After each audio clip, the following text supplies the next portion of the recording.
Good morning, everybody. Thank you for attending this morning. So yes, I'm Veronica McCauley, and I'm going to present this talk on behalf of myself and colleague Kevin Davison. We're both teacher educators, and as Martin has shared, from the University of Galway. So what we want you to think about is the power of outreach conscious science teachers. But initially, I wasn't going to say that teachers are like superheroes, but actually, I am going to follow that up and say that I actually think teachers can be superheroes. They have significant power in the classroom. They have the power to convince students that science is important in their daily lives and that their students' voices are important to science. In terms of pathways to higher education, this is where the outreach element comes into it.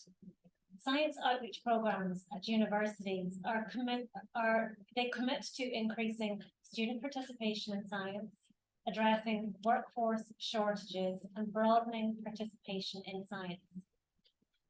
In many instances, science departments in higher education negotiate access and they parachute science into the classroom. But in doing so, they overlook the biggest influencer of all, which is the teacher. According to research, teachers are one of the lead influencers of student behavior. And yet, how often are teachers asked to take a lead role in science outreach work? Often, the outreach person comes into the classroom and the teacher sort of steps aside and lets the outreach person begin. And then further, as teacher educators, it's something that we have thought about in recent years and we speak to our student teachers about. Do we actively train our teachers to be teachers of content, teachers of inquiry, but also do we teach them to be outreach conscious? Is this part of their role? This is just a sort of a link to social marketing theory, but in terms of influencing behavior, there's a client principle in social marketing, and it states that the first step is to gain a deep understanding of the target audience. So whether or not you're influencing people to give up smoking, or whether you're trying to stop teenagers from speeding on the roads, the very first step is to get to know the audience. And who is better placed to do this? Teachers are best placed to be outreach providers to students in classrooms.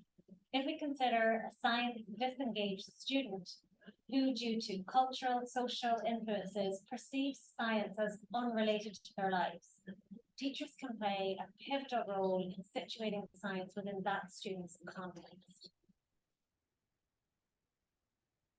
We ask outreach leads and teacher educators to consider collaborating with and empowering teacher stakeholders who are already in a strong position to promote positive change in science. You look at the diagram here on the left. I know there's a lot of P's going on, but it is about the power of teachers. But I mean, in terms of the 3 P's, they have proximity, they have permanence, and they have the pedagogy. They have the pedagogical theory. And therefore, they are the best people to influence positive change in science.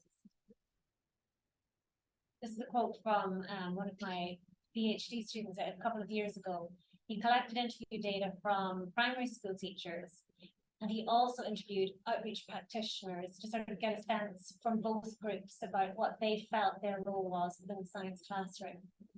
Both teachers and the outreach practitioners, they felt there was a value to having a balance in terms of creating guided environments and then very creative environments in the classroom. One of the concerns that came back again and again from teachers was the issues around classroom and curricular constraints. They have so much to do in the classroom. So if we do want teachers to take an active role in outreach, we need to look at what their current role is and try to make space for this. A recommendation from Diogo's PhD was that we strengthen school-university partnerships.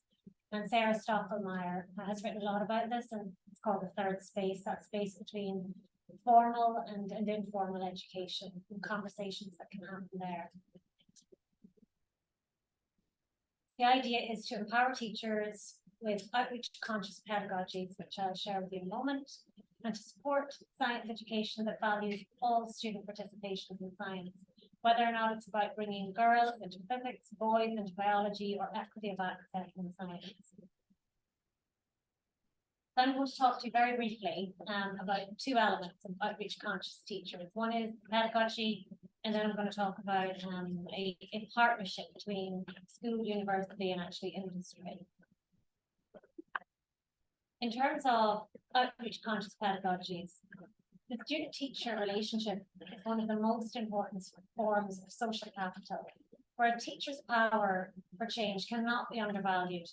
If we consider that the science capital of a student is a function of the quality of the relationship with their teacher, then the attitude and behavior of a teacher is really important. It can impact the content knowledge transfer to the student, a student's interest in science, and a student's aspiration to study science, and further whether or not they feel they belong in science. As such, the science capital teaching approach is an approach that really works well if we want to train our teachers to be outreach conscious.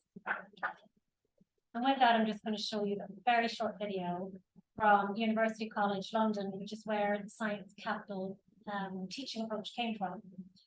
Just switch here. Just gives a nice overview of what science capital teaching approach is about. Science. What's the point? It's just a waste of time. How can we change this view that's often heard in classrooms across the country? Over 4 years, teachers and researchers have worked together to develop and trial a new approach to engaging students with science. It's based on the concept of science capital, all the science-related knowledge, resources and stuff that makes a student feel, yes, science is for me, or not. This teaching approach helps more students to relate to science. It doesn't involve new materials or changes to the existing curriculum. It's a teaching mindset that links science with what matters to students most, their interests, aspirations and daily lives. Underlying the approach is the idea of broadening what counts as ways of doing science. By thinking about the culture within their classroom and diversifying ways of engaging with science, teachers can reach out beyond the confident high flyers and help more students to express themselves. The approach is based on 3 main pillars: personalising and localising science by teaching science through students' personal interests and grounding it within local areas and community issues; eliciting and valuing students' outside school experiences as ways of understanding and learning science, and linking students' contributions to curriculum science; building students' science capital by tweaking lesson plans so that students see science in their daily lives and recognise that learning science is useful for any job. It takes a little time to get to grips with the approach, but it works. Evidence shows that the approach produced better student engagement with science, especially among quiet and disengaged students, improved student understanding and interest in science, more positive student attitudes to science, and easier behaviour management. Teachers said that even some of their most challenging students would sit up like meerkats, and happier teachers who are now sharing the approach with their colleagues and schools. Want to know more or maybe get involved? Please get in touch. So that's just to give you sort of just a view of science outreach pedagogy. We've started slide here. Here we go. So I started teaching the students in the program that I worked under. So at the University of Galway, we have a teacher education program. And so I've been teaching them about science capital teaching approach. And this year, 5 of the students are trying it out in their classrooms. So I'll have to come back again to tell you about how that goes. But right now, I'm just having conversations with them about integrating it into their classrooms. I'm also working with a much larger project across the west of Ireland with 19 practicing teachers or in-service teachers. Again, I don't have the results of that yet, but we've carried out training with the teachers on how to do this in a classroom. We provide them with a module, and they're going to trial it out later this year. And the last part to talk to you about was two school university partnerships that we have set up at the University of Galway. So the idea is that we want to support teachers in designing authentic learning experiences and integrating science experiences within real-world contexts. A lot of the teachers that teach in our classrooms have not been in industry, have not carried out research. So what we want to do is just offer them small little pockets of opportunity to dip into industry or into research themselves. So the first one is STEM internships teacher internships in STEM industry. So it's pre-service teachers. And what we have done here is we work with 7 universities, and our teacher programs are either 2 or 3 years, depending, 2, 3 or 4 years, depending. And during the summer, we have a relationship set up with industries all throughout Ireland, and teachers can do placements there. It's paid placement, and there is such value for our student teachers. They get an insight into industry that they can then bring into the classrooms, and then for industry, it's a direct pathway to education and a future pipeline for students that might come and work for them. The other program that we offer is a teacher in residence program. So it's with CURAM, that's our Medical Devices Institute college. And we invite teachers, these are in-service teachers, to come in and work with us part-time over the year. They get to come in and talk to different researchers about the amazing research that they're doing, and they develop lesson plans for their classrooms.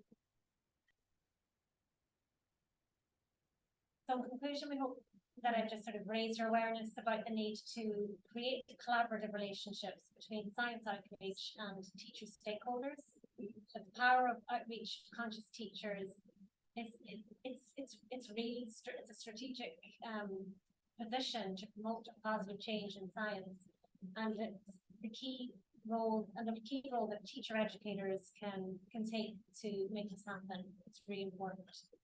The overall idea is to enhance classroom science instruction and support STEM advancement. Thank you very much.